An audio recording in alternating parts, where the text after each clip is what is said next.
열왕기하 2장 12절에서 14절까지 말씀을 다 같이 봉독하겠습니다. 엘리사가 보고 소리 지르되 내 아버지여 내 아버지여 이스라엘의 병거와 그 마병이여 하더니 다시 보이지 아니하는지라. 이에 엘리사가 자기의 옷을 잡아 둘로 찢고 엘리야의 몸에서 떨어진 겉옷을 주워 가지고 돌아와 요단 언덕에 서서 엘리야의 몸에서 떨어진 그의 겉옷을 가지고 물을 치며 이르되 엘리야의 하나님 야훼는 어디 계시나이까 하고 그도 물을 치매 물이 이리저리 갈라지고 엘리사가 건너니라. 아멘. 한번 우리 믿음으로 고백합니다. 오늘은 참으로 좋은 날입니다. 우리 모두에게 좋은 일이 일어납니다. 오늘 전 여러분과 함께 열왕기하 2장 12절로 14절 말씀 가지고 엘리야의 겉옷으로 물을 치라, 이 같은 제목으로 말씀의 은혜를 나누기 원합니다. 제목을 한번 큰 소리로 따라해 주시기 바랍니다. 엘리야의 겉옷으로 물을 치라. 엘리야의 겉옷으로 물을 치라. 세상 만사가 때가 있습니다. 우리는 우리에게 주신 그 때를 귀히 여기고 주님 주신 때에 맡긴 일을 잘 감당해야 할 것입니다. 전도서 3장 1절 이하에 이와 같은 설명이 나옵니다. 범사의 기한이 있고 천하만사가 다 때가 있나니 날 때가 있고 죽을 때가 있으며 심을 때가 있고 심은 것을 걷뽑을 때가 있으며 죽일 때가 있고 치료할 때가 있으며 헐 때가 있고 세울 때가 있으며 울 때가 있고 웃을 때가 있으며 슬퍼할 때가 있고 춤출 때가 있으며 사랑할 때가 있고 미워할 때가 있으며 전쟁할 때가 있고 평화할 때가 있느니라.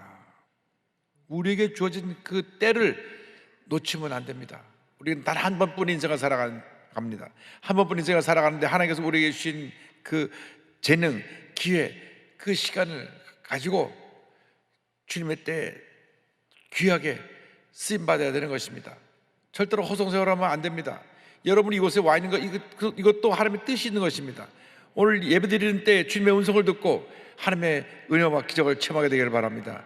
절대로 그저 매주일 왔다 갔다 습관적으로 예배드리는 그런 예배가 아니라 살아 역사하시는 하나님을 만나고 변화받고 치료받고 회복되고 성령의 충만을 받는 그런 시간, 그와 같은 시간이 되기를 바랍니다.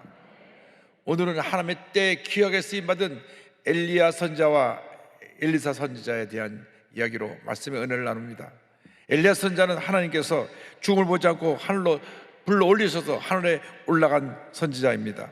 구약기에 기록된 수많은 선지자 가운데 가장 위대한 사람의 한 사람으로 꼽힌 엘리야는 얼마나 하나님을 감동시켜 드렸든지 죽음을 보지 않고 하늘로 들림을 받았습니다.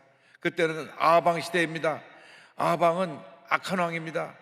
우상 숭배하는 이세벨 왕비를 택해가지고 온 국민이 우상을 숭배하게 했습니다. 그래서 하나님이 심판하셔갖고 하늘의 문을 닫으시니 비가 3년 반 동안이나 내리지 않게 된 것입니다. 비가 내리지 않으니까 온 땅은 메마르고 곡식은 말라 죽고 짐승들은 물이 없어 죽어가고 모든 백성들이 큰 고통 가운데 처하게 됐습니다. 이때 엘리야 선지자가 바알과 아세라 신을 섬기는 선지자들을 부릅니다. 다 함께 모여서 누가 섬기는 신이 참 신인가 우리가 밝히도록 하자. 갈매산으로 나오라. 그래서 바알 선지자, 아세라 선지자 850명이 갈매산에 왔습니다. 너희가 먼저 제단을 쌓고 너희 신에게 빌어라. 하늘에서 불이 떨어지면 너희가 믿는 신이 참 신이고 내가 만든 제단에 불이 떨어지면 내가 믿는 신이 참 신이니 그렇게 하자. 그러니까 저들이 좋다. 그러면 우리가 이 시간 우리가 믿는 신이 참 신인 걸 보여주겠다. 제단을 쌓아놓고 아침부터 신이여 신이여 불을 내려주소서 불을 내려주소서 불을 내려주소서 외치고 또 외치고 외쳤지만은 바알과 아세라 신은 거짓 신이고 바알과 아세라 신은 사람이 만든 신이기 때문에 불을 내릴 수가 없었습니다. 그래서 아침이 지나고 낮이 지나고 오후가 되니까 다급해서 막 칼로 몸을 자해하면서 피를 흘리며 불을 내려주소서 불을 내려주소서 불을 내려주소서 했지만 불이 내리지 않았습니다. 이때 저녁이 돼서 엘리야가 제단을 쌓고 물을 담아서 내통에 담아서 3번 물을 불어서 물이 헝건히 적시게 하고, 그리고 하나님께 엎드려 기도합니다. 하나님, 불을 내려 주옵소서. 불을 내려 주옵소서. 그 순간 불이 내려와서 제 문을 싹 태우고 거기를 물을 싹 핥아서 하나님이 살아계신 하나님의 것을 저들에게 보여주게 되었던 것입니다. 할렐루야. 하나님께 기도드립니다. 저 바알과 아세라 선지자들 한 사람도 버리지 않고 다 붙잡아서 저 기존 시내까지 내려와서 다 저들을 심판하자. 거기서 다 850명을 쳐 죽이고 다시 갈렙 멸산 위에 올라와서 비가 오기 위해서 기도합니다. 성경을 보면 머리를 두 무릎 사이에 집어넣었다 하니까 완전히 땅에 쳐박고, 주여 하늘의 문 열어 비가 오게 하여 주옵소서. 간절히 기도한 다음에 그 옆에 사환에게 어디 비가 올 징조가 보이냐? 아직 비가 올 징조가 안 보입니다.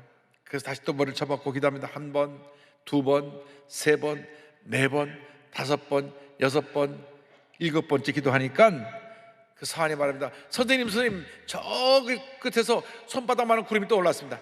이제 비가 온다. 내려가자. 내려가는데 비가 막 쏟아졌습니다. 하나님께서 하늘의 문을 여신 것입니다. 이 놀라운 역사를 이루시고 살아계신 하나님을 만 백성에게 보여준 다음, 이제 엘리야의 때 그의 사명을 다 완수했기 때문에 그를 하늘로 부르시기 원했습니다. 열왕기하 2장 1절은 설명합니다.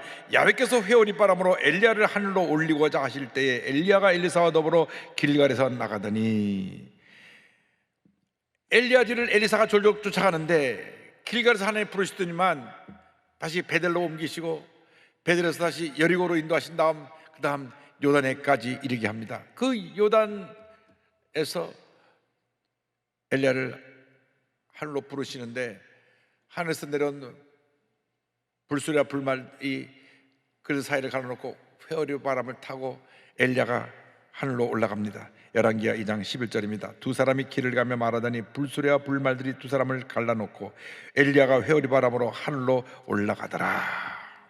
성경에 하늘로 죽음을 보지 않고 올라간 사람은 두 사람입니다. 창세기 5장에 나온 에녹, 이분은 당시 모든 사람이 죄 가운데 살고 있었을 때 하나님과 동행하는 의인이었고 365년을 하나님과 살면서 하나님께 인정받는 삶을 살았기 때문에 더 이상 이 죄 많은 세상에 있지 말고 올라와라.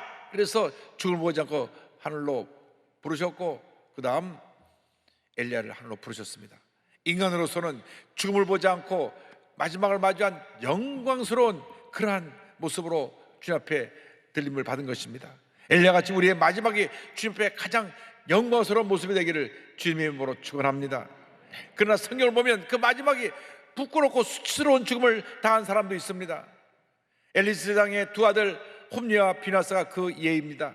성전 것을 함부로 자기가 손대서 훔쳐가고 성전에서 일하는 사람들 함부로 괴롭히고 했다가 전쟁에서 비참히 죽음을 당했습니다. 사무엘상 4장 11절은 설명합니다. 하나님의 개는 빼앗겼고 엘리의 두 아들 홈리와 비나스는 죽임을 당하였더라. 하나님의 심판은 엄미하신 것입니다. 하나님의 것에 함부로 손을 대면 이렇게 심판하시는 것입니다. 그래서 전쟁에 나가서 블레셋 군대에게 그 두 아들이 죽고 법까지 빼앗기게 되었는데 그 소식을 들은 엘리제 세상이 충격을 받고 뒤로 넘어져 목뼈가 부러져 죽었습니다. 사무엘상 4장 18절입니다. 하나님의 괴를 말할 때 엘리가 자기 의자에서 뒤로 넘어져 문 곁에서 목이 부러져 죽었으니 나이가 많고 비대한 까닭이라 그가 이스라엘의 사사가 된 지 40년이었더라. 두 아들이 잘못된 그런 모습을 보고도 바로잡지 아니하고 그냥 수소방관했기 때문에 두 아들도 비참한 죄를 당했고 본인도 그렇게 비참한 모습으로 목이 부러져 죽는 최후를 맞이했던 것입니다. 자녀가 잘못될 때는 바로 잡아줘야 되는 것입니다. 부모에게 주신 하나님의 선물인데 하나님의 선물을 주신 자녀들이 잘못될 때 야단을 치고 그렇게 하면 안 된다고 바른 길로 가게 하고 자녀를 위해서 기도해 줄 때 그 자녀가 복받은 인생을 살게 되는 것입니다. 자녀가 잘못되는 것은 100% 부모님에게 책임이 있습니다. 부모님이 기도하지 아니하고 바로 잡아주지 아니하고 예배드리는 거 소홀히 하고 그저 세상에 잘못된 아이들과 어울리는 것도 내버려 두니까 아이가 잘못되고 나중에 큰 문제가 되고 부모님의 근심거리가 되는 것입니다. 엘리 제사장이 그 두 아들을 제대로 교육을 하지 않고 그저 내버려 두었기 때문에 하나님의 성전에 귀한 것들을 함부로 손대고 성전에서 봉사하는 사람들을 괴롭히다가 죽임을 당했고, 본인도 두 아들의 죽음에 충격을 받고 의자가 뒤로 넘어져 목뼈가 부러져 죽었던 것입니다. 반면에 영광스러운 최후를 맞이한 또 하나의 사람이 있습니다. 그것은 삼손입니다. 삼손은 두 눈이 뽑히고 다고진전에서 사람들에게 놀림거리가 되었지만 마지막 때 하나님 나에게 한 번만 더 힘을 주셔서 저들이 하나님 앞에서 심판받게 하여 주옵소서. 사사기 16장 30절입니다. 삼손이 이르되 블레셋 사람과 함께 죽기를 원하노라 하고 힘을 다하여 몸을 굽히매 그 집이 곧 무너져 그 안에 있는 모든 방백들과 온 백성에게 덮이니 삼손이 죽을 때 죽인 자가 살았을 때 죽인 자보다 더욱 많았더라. 수천 명이 한꺼번에 죽임을 당하고 말았던 것입니다. 하나님 앞에 영광스러운 마지막을 맞게 되는 여러분의 길을 주님으로 축원합니다. 장차 주님 앞에 설 때 잘하였도다 착하고 충성된 종아 칭찬받는 여러분 모두 되기를 주님의 이름으로 축원합니다. 이렇게 엘리야가 들림을 받았을 때 엘리사는 그 뒤를 따라갔다가 엘리야의 겉옷을 받게 됩니다. 하늘로 들림 받기 전에 엘리야 선지자가 그 제자인 엘리사에게 말합니다. 내게 무엇을 해주기 원하느냐? 열왕기하 2장 9절입니다. 건너매 엘리야가 엘리사에게 이르되 나를 내게서 데려감을 당하기 전에 내가 내게 어떻게 할지를 구하라. 엘리사가 이르되 당신의 성령이 하시는 역사가 갑절이나 내게 있게 하소서 하는지라. 엘리사는 이 영적인 이 축복에 욕심이 많았습니다. 여러분, 주님의 은혜를 받는 데는 욕심을 내야 됩니다. 세상 것에 욕심을 내면은 우리가 그로 인해 시험에 들지만 하나님의 일에 은혜 받는 데 욕심을 내면 큰 복이 임하게 되는 것입니다. 선생님이 그 가진 능력, 성령의 능력을 갑절로 내게 주시옵소서. 야, 엘리야가 그 위한 일을 했는데 그걸 갑절의 능력을 달라고 요청을 합니다. 여러분, 주님 안에서 거룩한 꿈을 가져야 됩니다. 실제로 엘리사의 그 뒤의 삶을 보면 엘리야가 했던 일에 갑절의 일을 했습니다. 놀라운 능력이 임했습니다. 여러분이 거룩한 꿈을 갖고 믿음으로 고백하면 은혜가 임하는 것입니다. 지금은 성령의 시대입니다. 성령으로 충만 안 받으면 우리 모두가 꿈꾸는 사람이 되고 그 꿈을 꾸고 믿음으로 고백해서 기적을 창조하는 주님의 사람들이 되는 것입니다. 사도행전 2장 17절은 말씀합니다. 하나님이 말씀하시기를 말세에 내가 내 영을 모든 육체에 부어주리니 너희 자녀들은 예언할 것이요 너희의 젊은이들은 환상을 보고 너희의 늙은이들은 꿈을 꾸리라. 성령이 임하면 예언을 하고 환상을 보고 꿈을 꾼다고 성경은 말씀하고 있는 것입니다. 주님이 주신 거룩한 꿈과 비전을 붙잡고 믿음으로 전진해 나가시기 바랍니다. 주님께서 주신 꿈과 비전은 주님의 때 반드시 이루어지는 것입니다. 그 이야기를 듣고 엘리야가 하늘로 올라가면서 그의 옷을 벗어 그 엘리사에게 던져 주었습니다. 엘리사가 그 엘리야의 겉옷을 집어 들고 갈 때 하나님의 능력이 임했던 것입니다. 열왕기하 2장 13절 14절입니다. 엘리야의 몸에서 떨어진 겉옷을 주워 가지고 돌아와 요단 언덕에 서서 엘리야의 몸에서 떨어진 그의 겉옷을 가지고 물을 치며 이르되 엘리야의 하나님 야훼는 어디 계시니까 하고 그도 물을 치매 물이 이리저리 갈라지고 엘리사가 건너니라. 엘리사가 엘리야의 겉옷을 들고 물을 내려 치니까 물이 쫙 갈라졌습니다.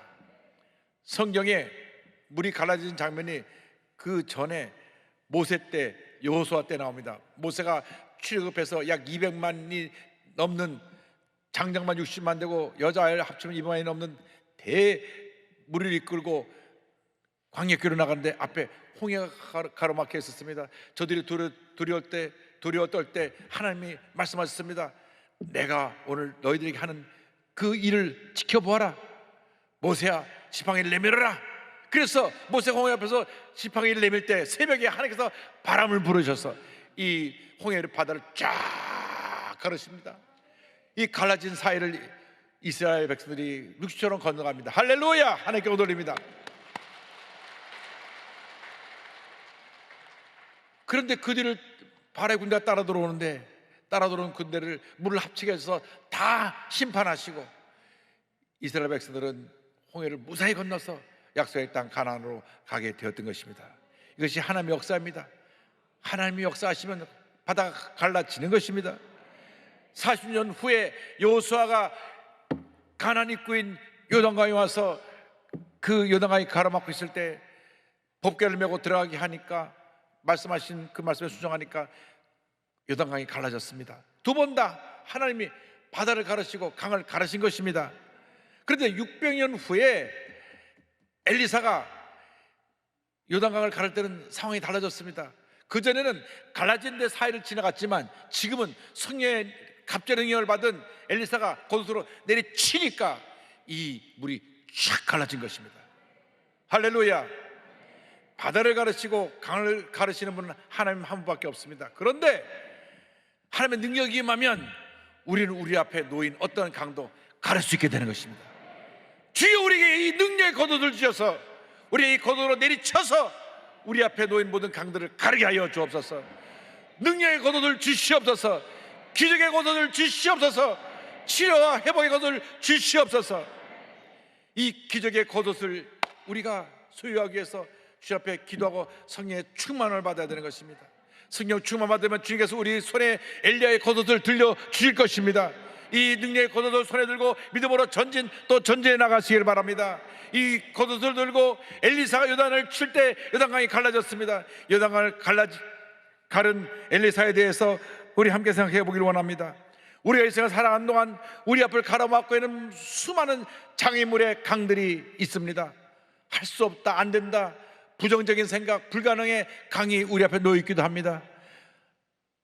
하루가 멀다고 여기가 아프고 저기 아프고 늘 병원에 신세를 져야 돼서 아픈 몸으로, 병약한 몸으로 살아가는 그러한 질병의 강이 놓여 있는 분도 있습니다.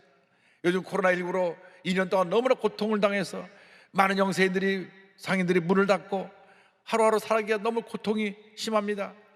사업이 안 돼서 파산 직전에 이르러서 절망의 강이 놓여 있는 분들도 있습니다. 어떤 문제의 강들이 여러 앞에 놓였다고 할지라도 믿음으로 기도하고 엘리야의 겉옷을 들고 내리치기 바랍니다. 엘리야처럼 외치면 내리칠 때 강이 갈라질 것입니다. 열왕기하 2장 14절을 말씀합니다. 엘리야의 몸에서 떨어진 그의 겉옷을 가지고 물을 치며 이르되 엘리야의 하나님 야훼는 어디 계시니까 하고 그도 물을 치매 물이 이리저리 갈라지고 엘리사가 건너니라. 하나님은 어디 계십니까? 하나님은 어디 계십니까? 내가 이렇게 어렵고 힘든데 나를 도와주옵소서, 나를 살려주옵소서. 여러분 능력의 겉옷을 들고 내리치기 바랍니다. 내리칠 때 강이 갈라지는 것 같이 여러분 앞에 문제가 해결되고 기적이 일어나게 될 것입니다. 그 놀라운 능력이 지금 우리 손에 들려 있는 것입니다. 성령 충만 받을 때 우리 손에 입이 주어진 것입니다. 그 겉옷의 이름이 예수 그리스도의 이름입니다. 우리가 예수의 이름으로 명령하면 귀신은 쫓겨나가는 것입니다. 병이 고침받게 되는 것입니다. 문제 해결되는 것입니다. 베드로와 요한이 제9시 기도 시간에, 지금으로 말하는 오후 3시 기도 시간에 성전에 기도하러 올라갈 때에 남에서부터 걷지 못한 안전뱅이 거지가 구걸을 하고 있었습니다. 그가 무엇인가 얻을까 해서 선생님들 한 분만 도와주세요 손을 내밀었을 때 그에게 베드로가 외칩니다. 사도행전 3장 6절입니다.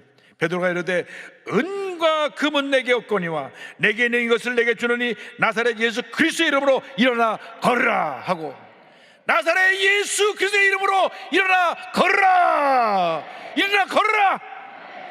나면서부터 안전뱅이였던 그가 펄쩍 뛰어서 뛰고 춤추며 성전을 향해 들어가 주님을 찬양했습니다.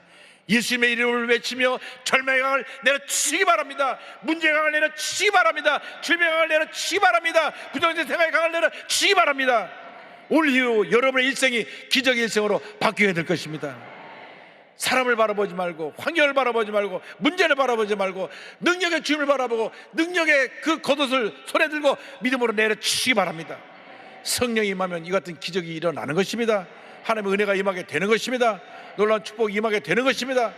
절대로 뒤로 물러가지 말고, 포기하지 말고, 좌절하고 낙심하여 주저앉지 말고 성령 충만받아 믿음으로 일어나서 전진 또 전진 또 전진해 나가시기 바랍니다.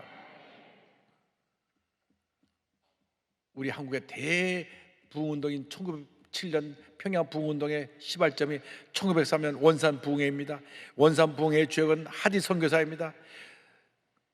캐나다 토론토 의과대학을 나온 명문대학을 나온 의사요 선교사였는데 한국에 와서 첫째 둘째 아이를 다 잃고 선교 사역을 해도 열매가 없어서 낙심 가운데 있었습니다. 많은 사람들을 고쳐주고 복음을 전했는데 저들이 예수를 영접하지 않았습니다. 그런데 캐나다에서 사역하던 파이트 선교사님이 오셔서 선교사님들이 모여 함께 성경 공부하고 기도회를 하자고 했습니다. 그래서 선교사님들이 한 시간씩 다 돌아가면서 시간을 맡았는데 하디 선교사님에게 기도에 대해서 말씀을 전해달라고 해서 그가 준비하다가 성령을 받았습니다. 성령을 받게 된 말씀이 누가복음 11장 13절입니다. 너희가 악할지라도 좋은 것을 자식에게 줄 줄 알거든 하물며 너희를 하늘아버지께서 구하는 자에게 성령을 주시지 않겠느냐 하시니라. 성령이 임하니까 그의 교만과 그의 문제점을 낱낱이 볼 수 있게 되었습니다. 그래서 선교사님 앞에 와서 눈물로 회개하며 내가 교만해서 한국 사람들을 우습게 보고 내가 너희들 도와주러 왔지 하는 늘 영적 우월감으로 선교사역을 해서 열매가 없었습니다. 눈물의 기도로 그의 회개를 고백했을 때 모든 선교사들이 다 성령 전받고 선교사님이 은혜 가운데 크게 변화를 받았습니다. 성도들 앞에 나와서 간증할 때 성도들이 다 눈물바다가 되고 성령의 불이 떨어졌습니다. 그는 이와 같이 고백했습니다. 성령이 내게 오셨을 때 성령이 첫째로 원했던 것은 나와 함께 오랜 시간 선교 사역을 같이 하고 있는 동료 선교사들 앞에서 나의 실패와 그 실패의 원인을 고백하는 것이었다. 모든 자존심을 내려놓고 그가 회개할 때 하나님의 성령의 불이 임했습니다. 이 놀라운 부흥의 운동이 1907년 평양 대부흥운동으로 이어집니다. 개성, 서울, 제물포 등 전국 각지로 이 성령의 불길이 확산되어서 큰 부흥의 역사가 일어났습니다. 언더우드 선교사는 이 사건을 이렇게 평가합니다. 한국교회 대부흥운동 그 출발점은 적어도 원산의 남감리교 선교사 가운데 한 사람 하디의 영적 체험으로 거슬러 올라가야 할 것이다. 할렐루야. 여러분 성령 충만 받아야 됩니다. 첫 때도 성령 충만이고 두 때도 성령 충만이고 마지막도 성령 충만입니다. 그냥 교회를 왔다 갔다 해서는 안 됩니다. 늘 성령 충만해서 성령의 불을 받아서 능력 받아서 승리하는 삶을 살아야 되는 것입니다. 저는 월남 가족입니다. 우리 할아버님이 평양 서원밖에 장로님이셨는데 북한이 공산화되니까 1948년 8월 달에 황해도 해주에서 통통을 빌려서 온 가족이 월남한 가족입니다. 그런데 저는 4대째 장로교 집안에 태어나서 어릴 때부터 장로교식 전통으로 엄숙하고 경건한 예배를 드리고 매일 가정 예배를 드려도 숨소리 제대로 내지 않고 조용히 예배를 드려야 됐고 또 교회 학교 가서도 절대로 장난치거나 소리를 내면 안 됐습니다. 그냥 얼어붙은지 가만히 있어야만 됐습니다. 그런데 1964년 1월 달에 저희 집이 서대문 로타리 근처로 이사 오게 되었는데 바로 집 앞에 순복음교회가 있었습니다. 원래 할아버님이 장로교회 장로님이시니까 가시려면 세문안교회를 가야 합니다. 근데 세문안교회는 저희가 있는 집에서 아침에 새벽에 40분 걸어가야 됩니다. 근데 할아버님이 다리가 불편하셔서 바로 5분 거리인 순복음교회 나가서 새벽 기도를 드리기 시작합니다. 석 달 뒤 1964년 4월 달에 온 가족을 불러 모았습니다. 말씀하십니다. 이번 주일부터 우리는 집 앞에 있는 순복음교회를 나간다. 그래서 우리가 순복음교회로 옮기게 됐습니다. 4대째 장로교 집안인 저희가 순복음교회로 와보니까 이게 웬 난리입니까? 그 전까지는 교회에서 박수 치는 교회가 없었습니다. 순복음교회가 박수 치는 거예요. 아니 이분들이 지금 이 예배 시간에 경건하지 못하게 박수 치고 난리나. 박수를 치는 것뿐이 아닙니다. 앞에도 한 번에도 북을 치고 이정 발코에서 누가 트럼펫을 불고 이거 내가 소코스탄에 온 것도 아닌데 이거 웬 난리인가. 그런데 조영 목사님이 딱 올라서서 말씀을 전하시는데 얼마나 말씀이 빠른지 한 절반은 못 알아듣겠어요. 그러니까 쉽니다. 그래서 그렇게 경상도 액센트만 들리고 하시는 중에 귀에 못이 밖에 들려오던 한 중심적인 메시지가 있었습니다. 성령을 받으시기 바랍니다. 성령을 받고 방언하시기 바랍니다. 뭐 예배 시간마다 주일날도 수요일날도 금요 철야 때도 교회 학교에서도 성령 받으라 성령 받으라 성령 받으라 성령 받으라. 가만 눈치를 싹 보니까 성령 안 받으면 못 살아남겠어요. 그래서 하나님 기도했습니다. 주님, 저 뭔지 모르지만 저 주시옵소서. 그 성령도 주시고 거기다 방언도 함께 주시옵소서. 기도하는데 안 주세요. 옆에 있는 친구도 받고 뒤에 있는 친구 받는데, 하나님, 저는 날 때부터 모태교인이고 장로에서도 왔는데 저 친구는 온 지 얼마 안 돼 왜 먼저 주셨나요? 때를 썼는데도 안 줘요. 그러셨는데 1966년 2월 달에 초등학교 졸업을 앞두고 교회 학교 부흥회를 조영기 목사님이 닷새 동안 인도하시는데 넷째 날 불이 임했습니다. 혀가 딱 구부러졌는데 드디어 왔구나. 막 할렐루야. 입을 여니까 막 방언이 터져 나오는데요. 너무나 기쁘고 감사하고, 성령 체험하고 나서 생각나는 건 예수님밖에 없어요. 예수님 나를 위해서 죽으셨고, 예수님 나와 함께 하시고, 예수님 나를 사랑하시고, 그냥 울고 또 울고 또 울고 또 울었습니다. 예배 때마다, 기도할 때마다 한 5년 울었던 것 같아요. 고3 때가 되니까 대학 입시 준비하느라고 눈물이 그쳤지만 하여간 예배 때마다 울었습니다. 그래서 오늘 여기까지 오게 됐습니다. 할렐루야. 성령의 충만을 받게 되기를 바랍니다. 성령의 충만을 받아야 됩니다. 성령의 충만을 받지 않으면 우리에게 어떤 역사도 나타나지 않는 것입니다. 주여, 이 시간 성령에 임하여 주셔서 우리 성령 충만 받아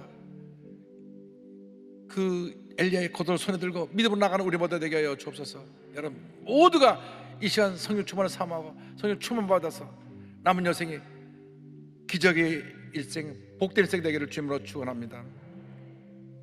기도하겠습니다. 사랑과 은혜와 자비가 무한하신 하나님 아버지, 우리가 성령 충만을 받아 엘리야의 겉옷을 손에 쥐고 우리 앞에 놓여진 모든 불가능의 강을 쳐서 가르고 날마다 기적을 체험하며 승리하는 삶을 살아가는 저희 모두가 되게 하여 주시옵소서. 예수님의 이름으로 기도 올리옵나이다. 아멘.